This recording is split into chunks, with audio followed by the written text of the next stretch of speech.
Ladies and gentlemen, welcome back to the Alienware Arena Week 7 NA, because we have a game ready for you guys here. Best of one between Retroactive as well as NOSGaming. I'm the FourCourtJester. With me tonight, the L3IRD. Stream is the word. How you doing, bro? Doing okay, and yeah, week 7 of the Alienware Arena for this season. It means that we're like what, 1 week away till playoffs is about to start up, so it's gonna be pretty fun seeing who's actually been playing in. I remember the last time I was playing for that week 7 was a big thing because we needed to get in like 3 or 4 games and before we actually got into actual top 32. So good luck to both teams for Retroactive and NOSGaming. Hopefully you got, good enough ranking to be there, but if you're not, I mean, this is your chance to actually get there.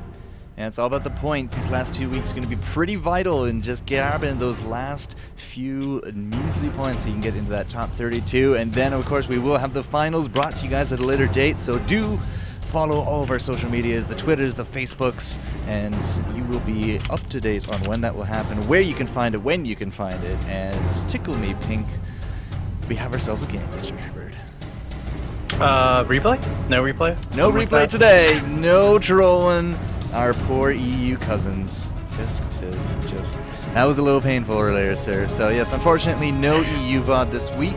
Replays with the new patch do not seem to want to work for me, and at the same time, 3 forfeit wins. Though I had 3 chances of getting us a game, all 3 ended up forfeit wins.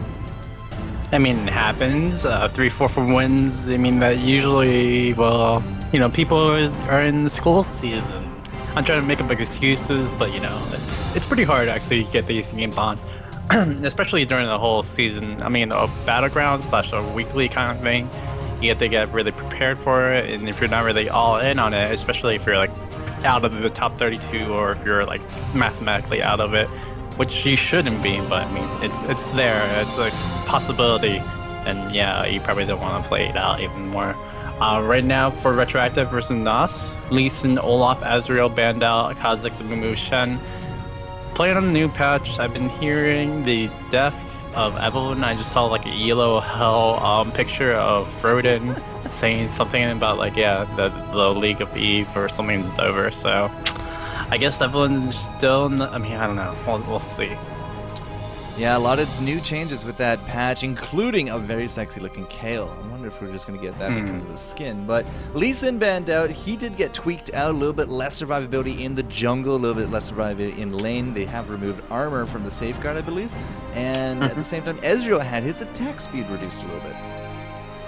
Oh, I didn't actually know that. That's actually pretty vital to Ezreal. But then again, attack speed is like the #1 thing that really ADCs that need to have in lane phase, but if you have it during lane phase, it's definitely an upgrade than what it is. So Ezreal getting banned out, that's not surprising. And Lee Sin getting banned out though, that is actually not so surprising as well. We do see the new pick going to be picked up right now, Blinding Darkness, picking that one up, no problem indeed. And we do have a Blitzcrank pick going to be hovered over.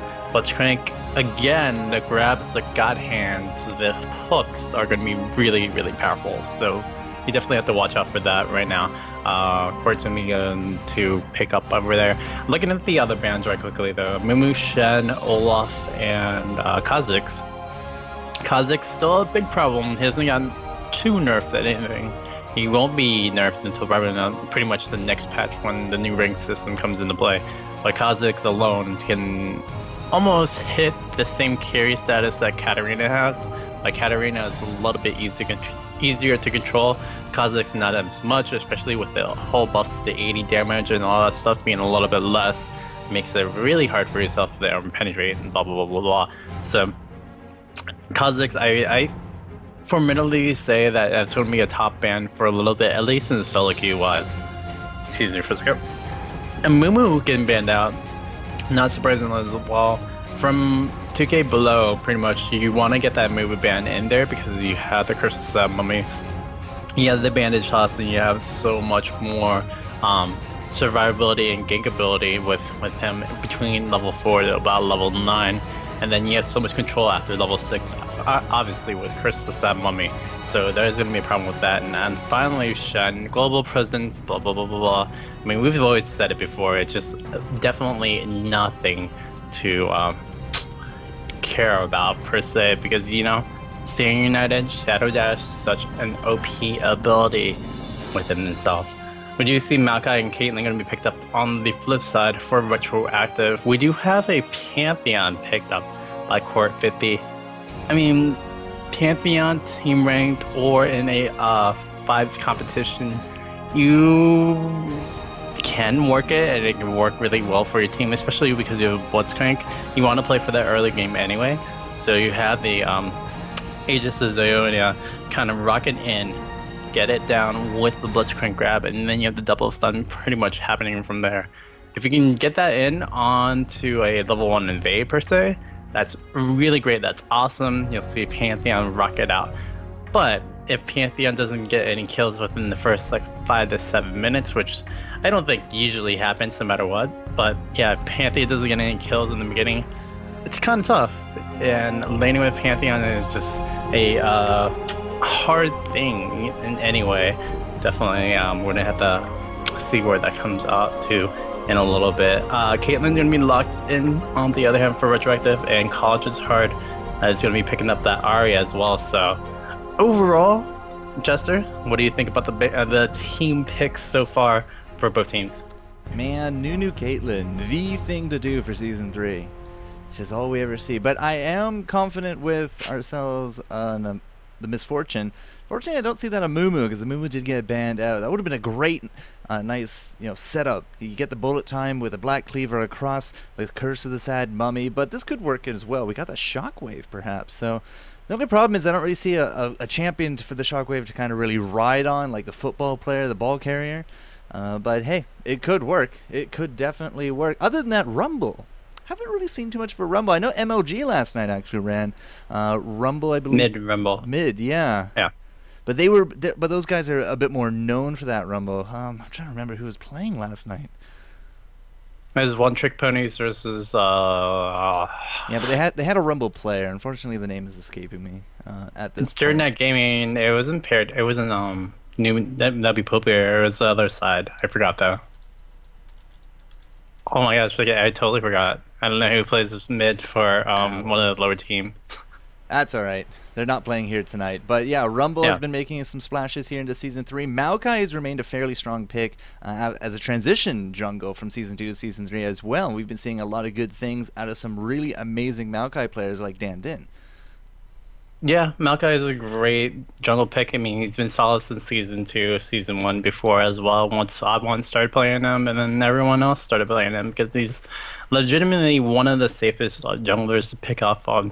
Even though he does have like a kind of easy / way to kind of deny his level 1 from on. I mean, he's just really safe with the Vengeful Mouse from Twisted Advance and a Arcane Smash, and you can get a good gank off with him. It's like a Mumu.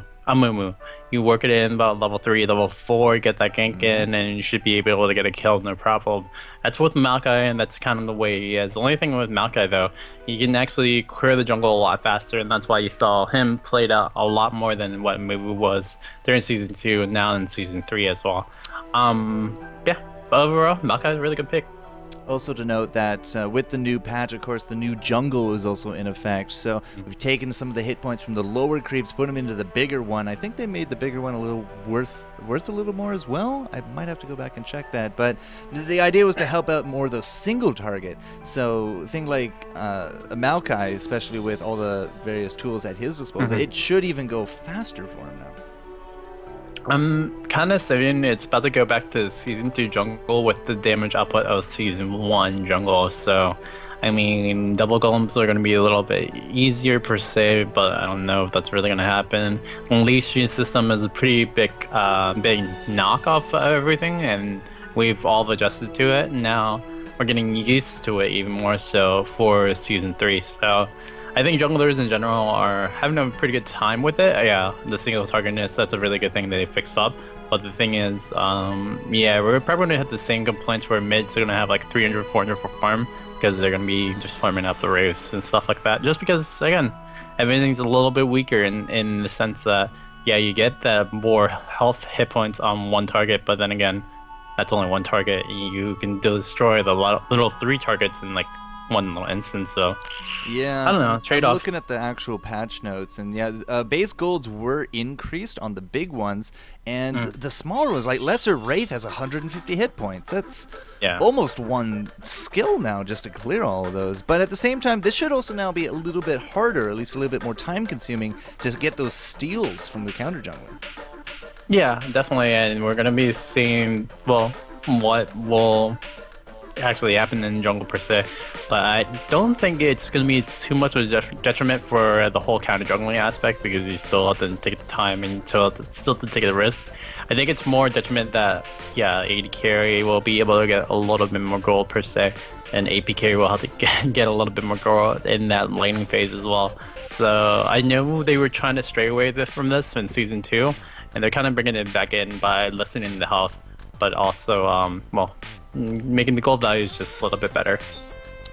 One thing to note, just before we are about to jump into there, we do got a teleport on Rumble as well, so we're going to have to see if we can use that to good effect. Barrier on Caitlyn, but 3 ignites for NOSGaming. For NOSGaming there on the right-hand side. 3 ignites, so each lane going pretty aggressive on that. And, you know, those ignites, we're going to have to see if they pay off. Yeah, I think they're going to be good against Rumble, who uses Hextech Revolver for a good sustain kind of ability. Although more Rumbles, I mean, I remember Wings usually rush up to the Haunting guys and such like that before. I don't know what he does right now, but yeah, Rumble's going to be sustaining through, Ari's going to be sustaining through with Orb Decision passive. Caitlyn's probably going to be picking up BT first.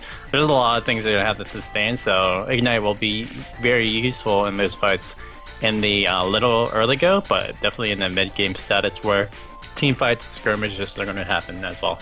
Yeah, Torment plus Rylai, that seems like a pretty winning situation for a Rumble, and big shout out to Goose as well there in the chat. So, yeah, we're going to have to see what these guys do want to do. I need to get rid of the music. There we go. I was like, what am I missing here? But yeah, Piltover Customs Blitzcrank. Love that skin. It's a brilliant skin. So Blitz bottom with Misfortune. They got that Ignite and the Exhaust, but we have no Ignite bottom lane. Caitlyn does have herself Barrier, and that's something that we've been seeing more and more, especially in the EU scene. They usually trade off between a Barrier or a Cleanse. We very rarely see Ignites on our AD carries anymore, and even if we are going to see an Ignite bottom lane, sometimes even the supports will take it. A little bit more offensive there, but we do got Exhaust from Nunu, so we're going to have to see what Caitlyn and Nunu can do up against this. I don't think I've actually seen a Blitzcrank Season 3. No, this is the first time we're actually going to see a Platoon actually being played, so that's going to be cool from Play Tesla. Plately. I was gonna say though, the Caitlyn though, usually you don't see her pick up Ignite just because you're just about poke harass. You get them with the Piltover Peacemaker and then ace them the hole on top of that. Usually that's how you win out if you want to actually get a kill. But usually like Caitlyn, Vayne, Kog'Maw, you really want to just farm up as much as you can because you are kind of a farm heavy champion. You want to get the items in that kind of way. While Misfortune does have to play a little bit more aggressively, so I'm not surprised that she has the Ignite because of her early lane phase dominance to that mid game status, and then late game, even though it's been fixed a lot more, Black Cleaver is kind of OP for that.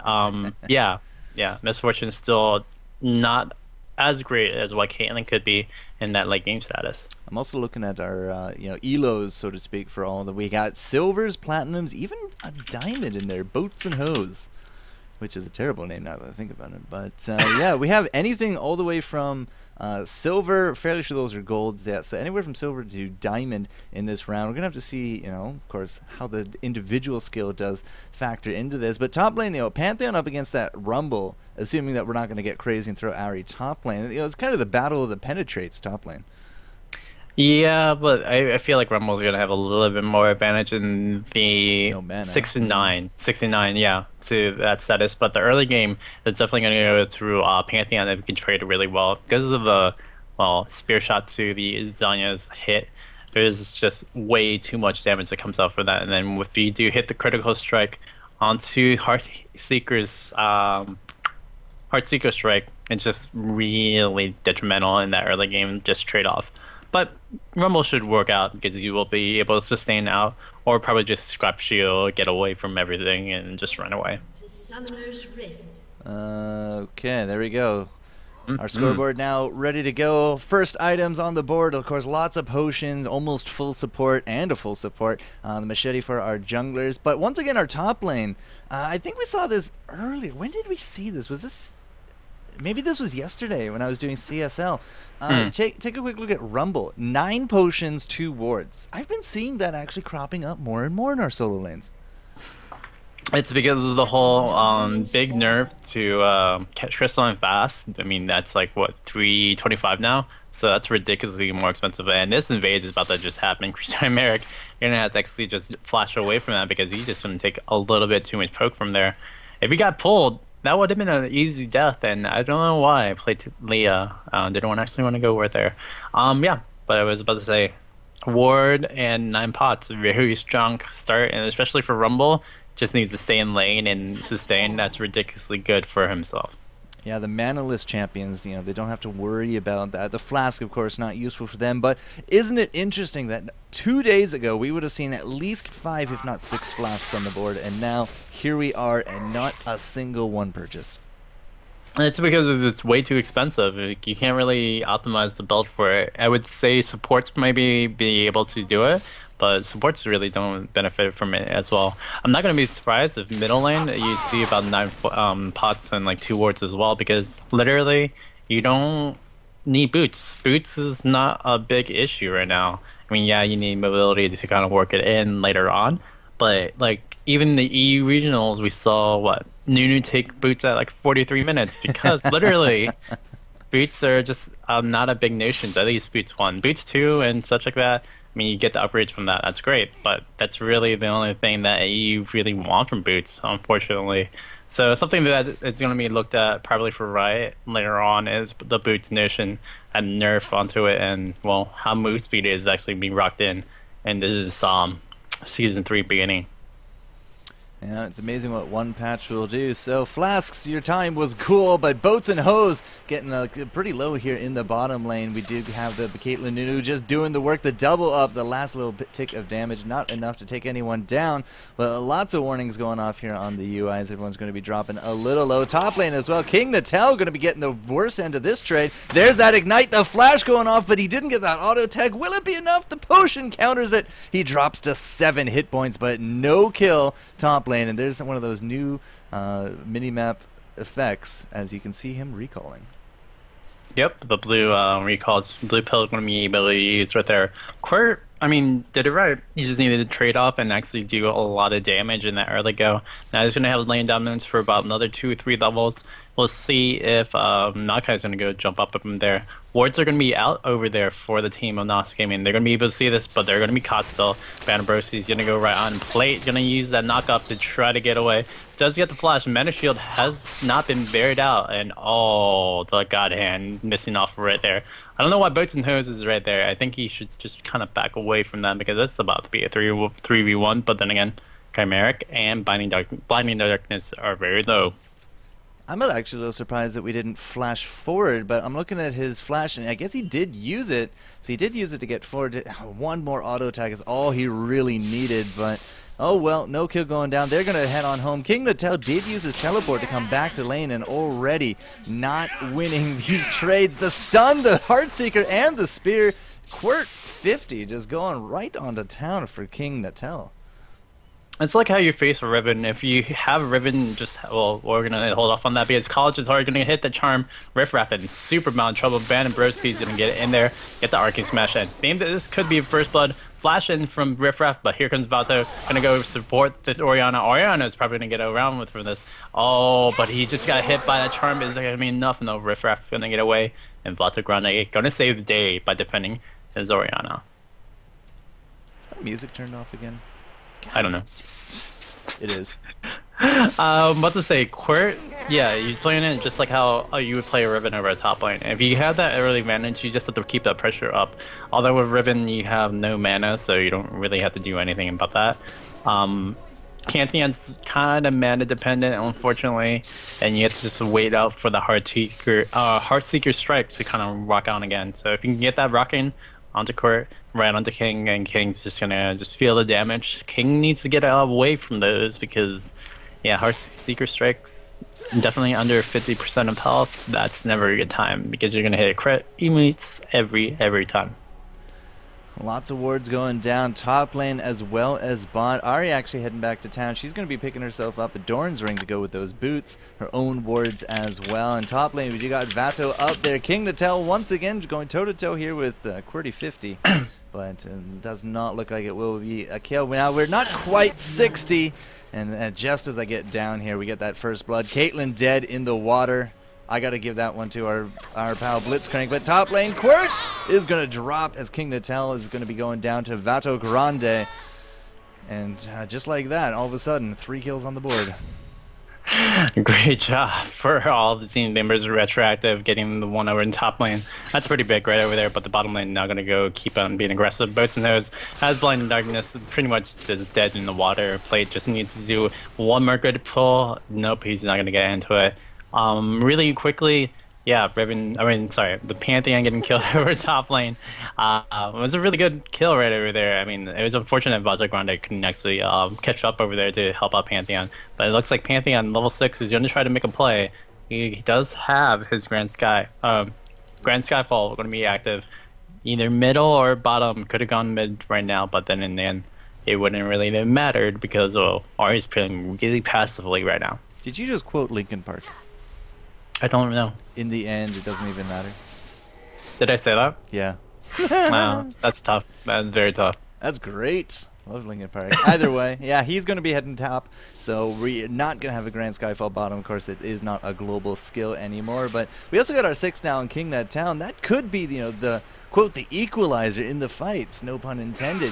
That extra damage, especially on a good slow harpoon, could really make a big difference. We have absolutely no extra health here for Quirt either. He's gone straight into the Brutalizer. More health potions, not even boots. Not that he seems to need it, as he's able to still repel a lot of the damage here from King Natel. I would have liked to see Quirp actually pick up a Mana Pot. Probably would have helped with harass during lanes if he does get another kill, which he should, but then again, we'll see. Again, having the cloth armor, yeah, maybe some of the damage, it won't mitigate a lot of it though. Once you get under 50% health, it's just never a fun time against the Pantheon.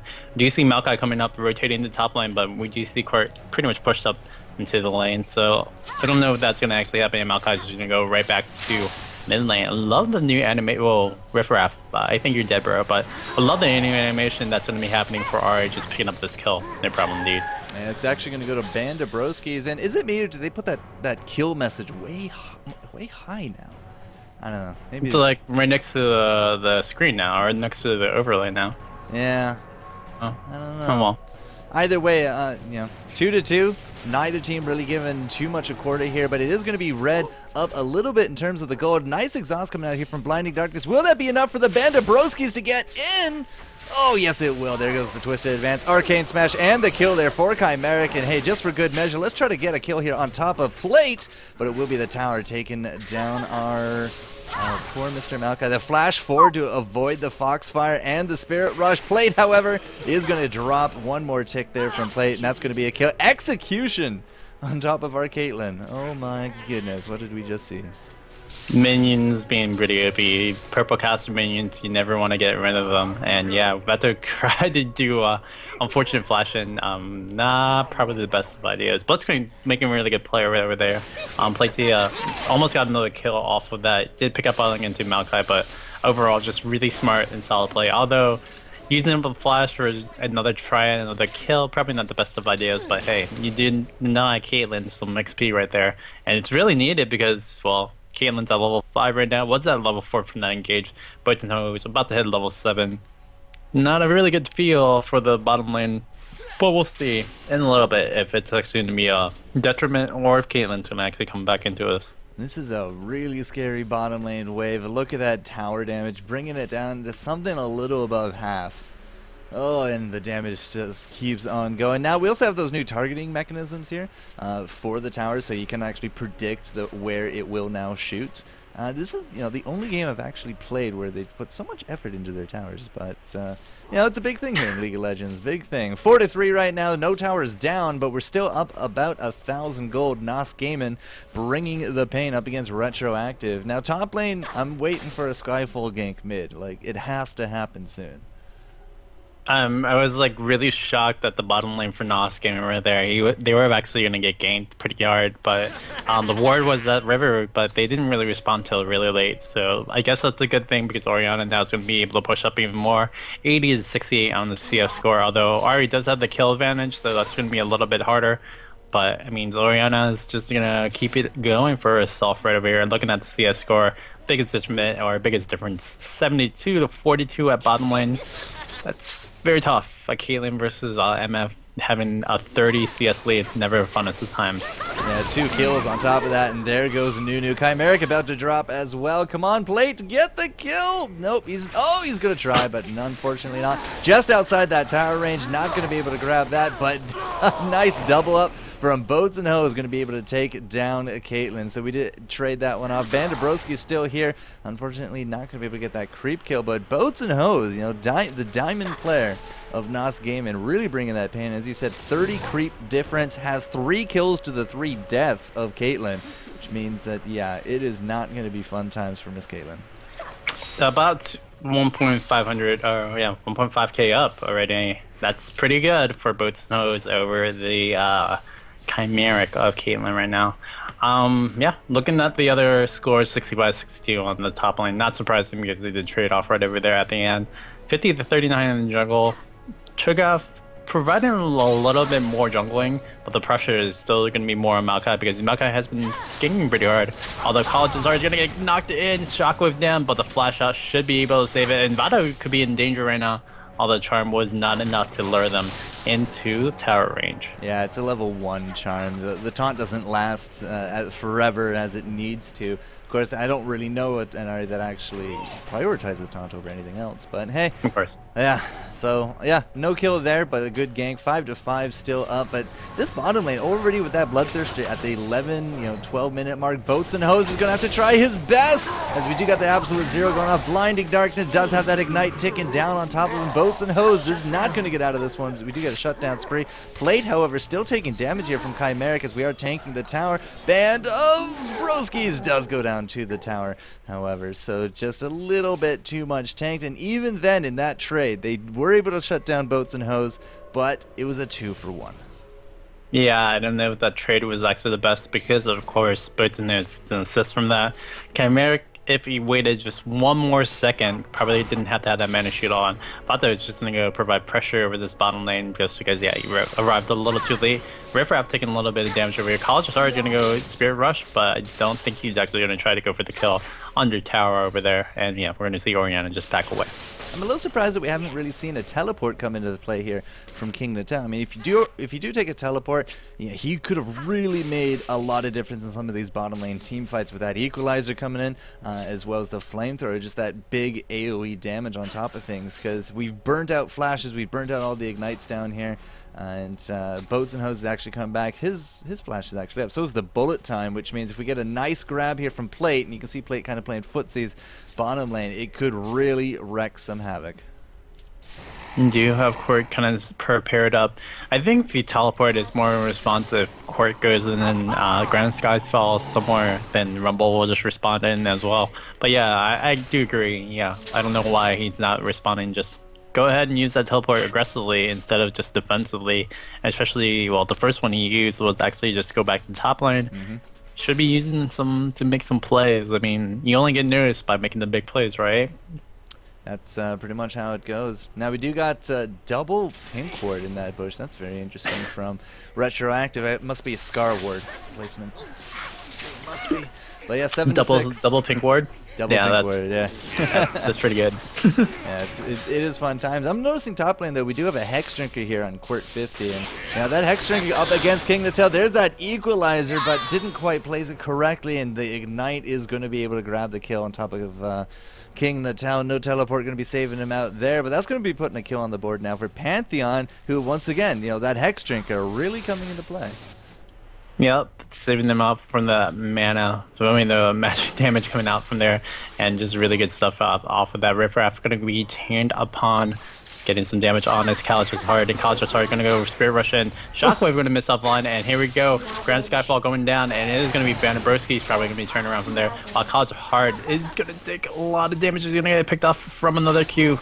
command attack and not gonna be able to finish it up, but it was the auto attack that always saves the day. Riffraff really though, King Natal gonna come in with the teleport, and I don't know if there's gonna be any more kills coming off of this one. Yeah, not exactly the sweet teleport we were looking for, unfortunately. But hey, that's going to be a kill on top of Ari mid. College is hard. Definitely singing the praises as he's now going to be hitting the books, ready for that next exam. But say, Plately and Boats and Hose are going to try to make for it. Good dodge out here by Blinding Darkness, but the silence going off. Where's the bullet time? No bullet time coming out from Misfortune. Could have been a kill on top of Nunu. Look at him, 37 hit points. That's all we need. That's unfortunate too that Boats and Hoses Ignite is about to come up right now too. If they waited just maybe 2 more seconds or 3 more seconds, would have been pretty much an easy kill on that Nunu. Again, when you play with Nunu Caitlyn, you kind of want to just be passively harassing and such like that. Only problem is if you have Blitzcrank or something that pulls you in, you can't really play passive against that. So that's unfortunate right over there. And yeah, maybe some fortuitousness on the thinking and planning over there. And yeah, letting Blitzcrank come into play and letting him do his thing of disrupting what you want from the lane phase as well, leading up to 422 121 MF, and she's doing a really good job playing out with Blitzcrank. Or, I mean, Blitzcrank, yeah, he's going to die a few times 224, but he's done such a good job right over in that bot lane. All right, King Natal getting the juke here, 2 versus 1. College is hard, not going to get hit by that Rupture, believe it or not. There's the Equalizer landing on top of Pantheon, and Pantheon should drop under that tower. Good dive going out from there, College, and Nom Nom's coming out on top of King Natal, and Vata Grande is going to be in trouble, looking to lose those stacks, and down he goes. Feast is going to get reset, but at the same time, Chimeric down south, going to drop once more. A good grab there from Plate is going to secure the double kill, and Boats and Hose now up 6-2. Did you notice what the second item she's building, sir? No, it's not Black Cleaver. I don't want to believe it's Black Cleaver, but it's Black Cleaver. Black Cleaver. In fact, she could probably go home right now. Yeah, she has pretty much, it's in the bag.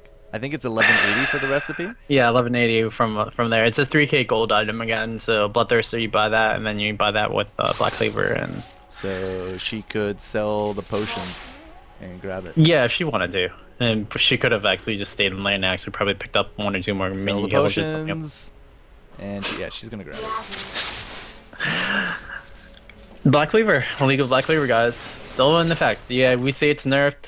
Yeah, it is nerfed per se. It's just not nerfed in the right way. Good. Now, it's really good with Misfortune, not as a first item, but second or third after the boots. Yeah, because 1 bullet time will apply the max stacks of that Black Cleaver. That's why it's kind of like this big thing. That's why a lot of EU combos will go with an Amumu, because then you have everyone kind of right there ready to go. But speaking of Amumu, he's actually banned. The Grand Skyfall going to come in here. Will it be enough to do the kill? Riffraff is going to drop, looking for that stun on top of College. His heart didn't actually grab it, and neither did Plate. No grab for him. This is bad for Chimeric. Quirt, however, going to take down Nunu, and that's going to be the death of Caitlyn yet again. A 1-5-3 on the AD carry of Retroactive. Not something that you really want to see at an 18-19 minute mark.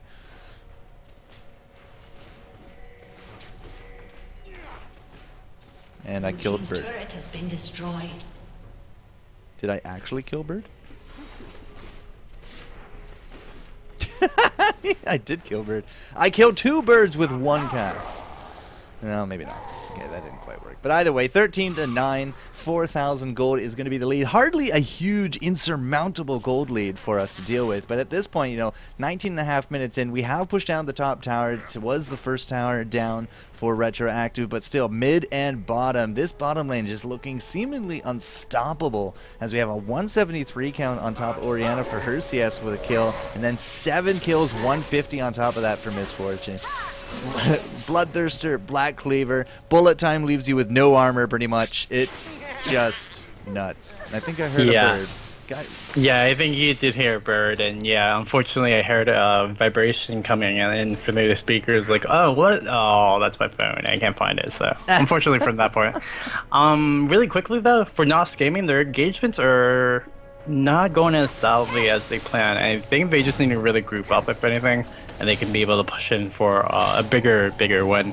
We did see Retroactive actually take that dragon, like you probably said before too, and well, Retroactive needs to group up as well, but they can't engage into an MF ult. I mean, they can use Vengeful Maelstrom to actually deny a lot of damage coming in, but the only problem is, well, if the damage is going to be on one side of the map, it's just going to be really unfortunate that, well, Pantheon or even Cho'Gath or Bloodscreen can just pull you off from the side and you're not going to be protected from the Vengeful Maelstrom. So they're going to have to try to pick off on each and every time, and that's going to be more aggressive warding, which we do see pretty much from the team of Retroactive.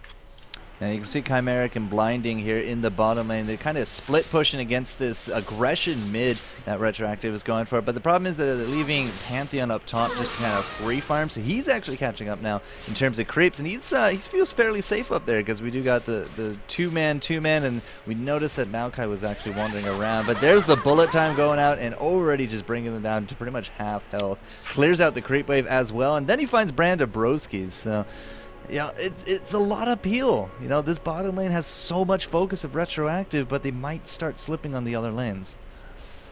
Yeah, I mean, the biggest thing is they have to really destroy boots and hose at the beginning of a fight. If they actually have a fight, if they can destroy I mean, if they kill Misfortune, then literally that'll stop a lot of the damage output. I mean, even though Riffraff does have Haunting Guides, he has a Fiend's Unholy Grail, so he's not going to be dishing out as much damage as you would like to see during this mid-game status of Orianna.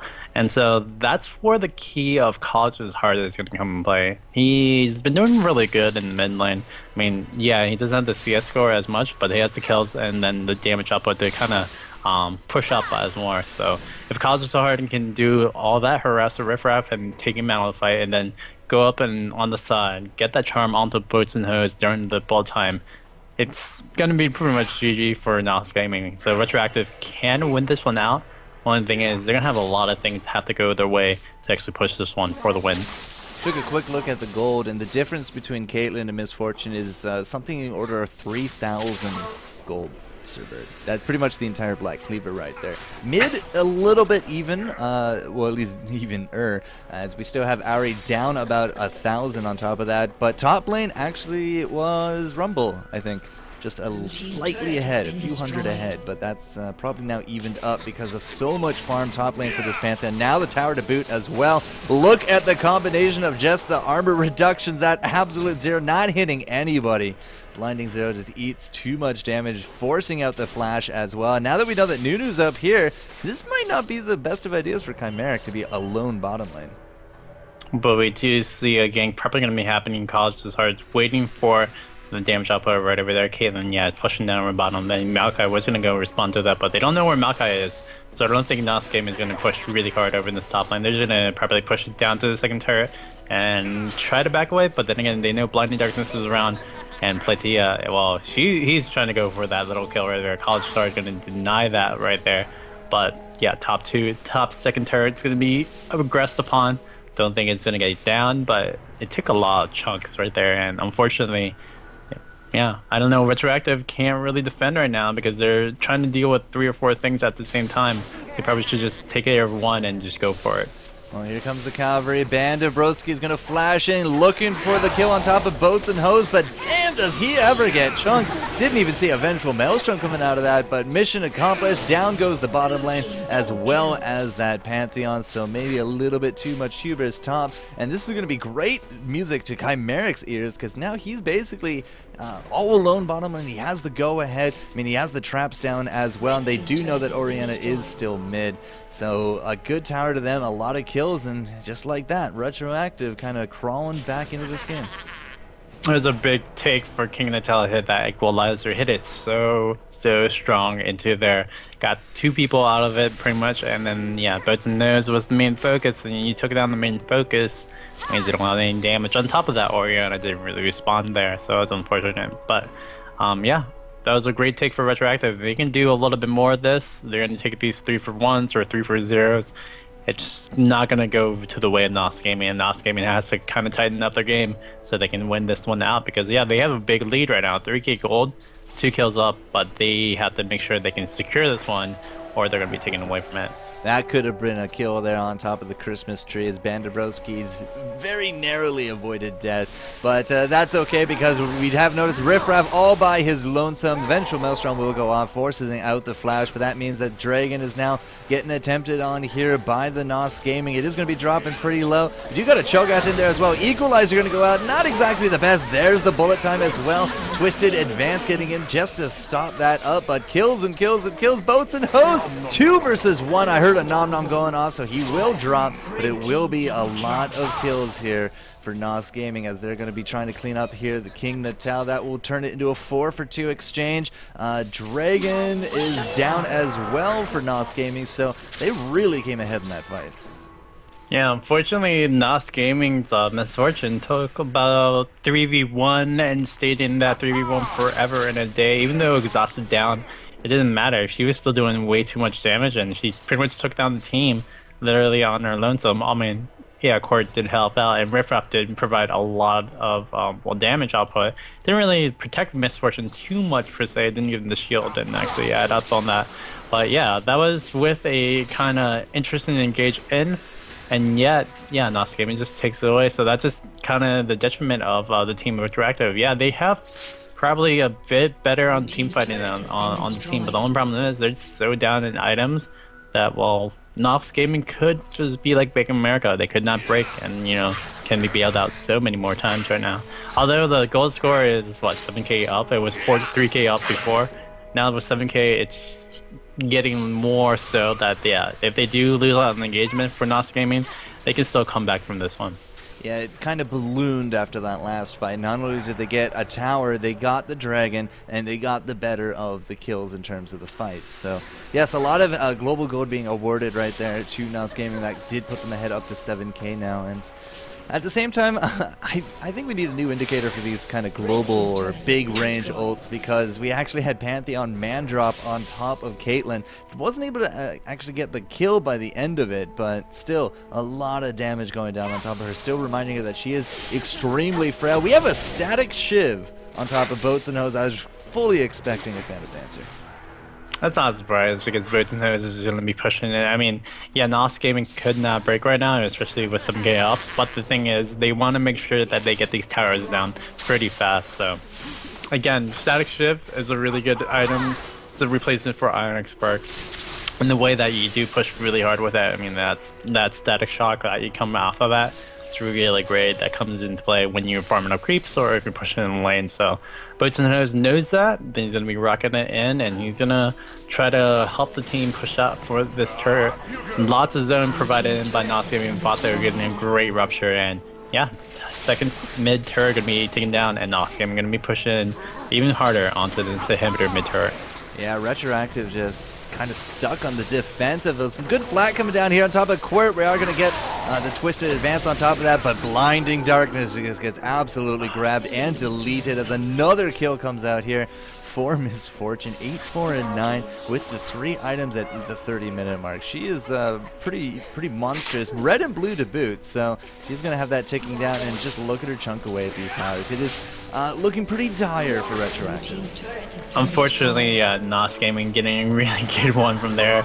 That bullet time was just magical. Here we go, Shockwave in. Ecology started shooting, getting netted out.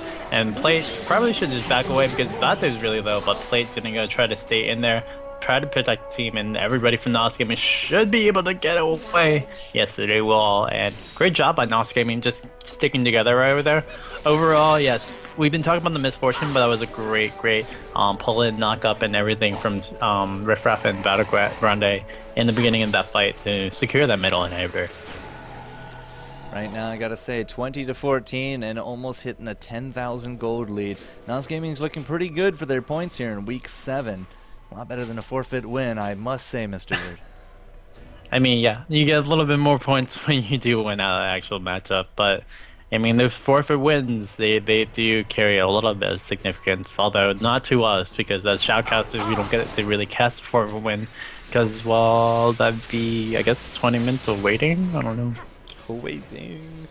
Black Cleaver coming out here for Pantheon, finally upgrading that Brutalizer. Has himself that Bloodthirster to boot. Still only the Hex Drinker, no Maw quite yet, but let's take a quick look at everything else while everyone is still separated. Yeah, a little bit wording. Home guard boots on top of our Vato, but he does have himself the runic on top of the Spirit Stone and the Wit's End, so not exactly an AP Cho'Gath, a little bit more on hit, but hey, that's a good way to go. Riffraff does have that Rylai's needlessly large on top of the Athene, so he's usually looking in pretty good form. And our supports, that's not our supports. Where's our supports? Supports. Blitzcrank and I did the right key. Shirelias. I think he's had the Shirelias for a while now, but Warden's Mail on top of that, it's like a giant bird, so to speak, against Caitlyn.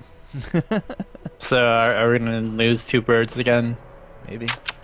That's gonna be a big problem right over there. College is hard right now. Probably the only thing that has the greatest amount of damage. I mean, yes, we do have an IE on Caitlyn, but Caitlyn also has Zeal being built up to a Phantom Dancer, but she isn't there yet. And the biggest thing is if she kind of just shoots at the front line, Blitzcrank's usually the front line as well. Warden's Mail is gonna stop that, and we do see that Blitzcrank spot. So why not take a free Baron for the team NOSGaming? I don't think we have any vision. No, we have absolutely no vision. Some really good counter warding going on here by Plate. He's in fact going to be his own ward in that bush, maybe looking for a grab. A Dragon, Dragon Baron is going to be down. There goes Plate looking for the kill on top of College. It's hard to pop the Shirelias for it as well. Not able to grab it, however. A good, valiant effort, but this also means a forfeit blue buff, or no, they were just hitting wards. All right, it's going to be forfeit wolves. Not as impressive, but still. Baron down. What happened, though, for Retroactive is that King Natel did split push out, just going to try to rely on that teleport to get back in time.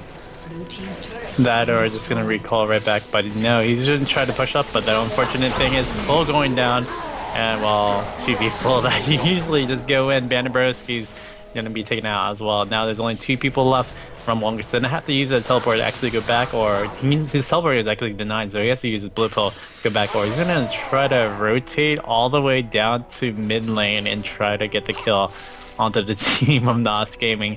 Don't think it's the smartest idea, but it's an idea, and we'll see if it actually happens. So he got stunned out of his teleport? It's looking like it, but either that or he canceled it out because the teleport's on cooldown right now. It looks like 180 for the recall, so he definitely canceled it for sure. Oh King my Natel going to be taking damage, and yeah, he's down with that shockwave. Chimera going to be taken out as well. Great little Vorpal spike going to hit up there, and College is hard. Well, I guess College is hard because I guess we didn't learn anything for Retroactive today because it doesn't look like they're going to be able to take a win from this one. College is hard, so play League of Legends. Clearly. Yeah, here comes the man drop, going to be landing right on top of Ari. Bam! Look at the deeps, the ignite going off on top of that as well. Blinding Darkness does flash out, does avoid the silence, but not the spear, as our Spartans are doing their best 300 impression. Either way, GG well played is going to get called out. Down goes the inhibitor turrets. And the Nexus turrets. The inhibitor's already down in 2 out of 3 lanes. Bullet time for funsies. Oh, the shutdown spree. Good flash out. Nice looking Cho'Gath with the gentleman's skin. And that is going to be that. NOSGaming going to take the kill over Retroactive here in Week 7 North America of the Alienware Arena winter season. Yeah, way too much damage right now from Misfortune, especially with the Black Cleaver on top of the Static Shift. Just pushing way too hard for that. So that was just unfortunate times and unfortunate measures for that. Otherwise, yeah, very good play for NOSGaming, although the mid play I would say it would be a little bit shaky. Hopefully they can fix that up because the mid game it did look like Retroactive had a chance, but great job by NOSGaming, and yeah, we're probably going to be seeing them do some really good stuff in top 32 if they do get in there. Well, cheers to NOS, able to get that win. Hopefully, we will see them in the top 32, which will be happening, or at least will be decided this time next week, as we will have all games played in the Alienware Arena, and that means that we will have those exciting announcements for you guys about when the finals and when the streams and all that good stuff will be coming down. Of course, the prizing as well, and that will all be broadcasted here on the Twitch TV FourCourtJester. So, big congratulations to them once more, and that is going to be it for us tonight for the Alienware Arena. Unfortunately, yeah, could not grab that EU, but NA definitely delivering some solid League of Legends. I mean, Black Cleaver, I mean, we see too. It's always a good thing to see the link of Black Cleaver is going to be in League of Legends, no problem.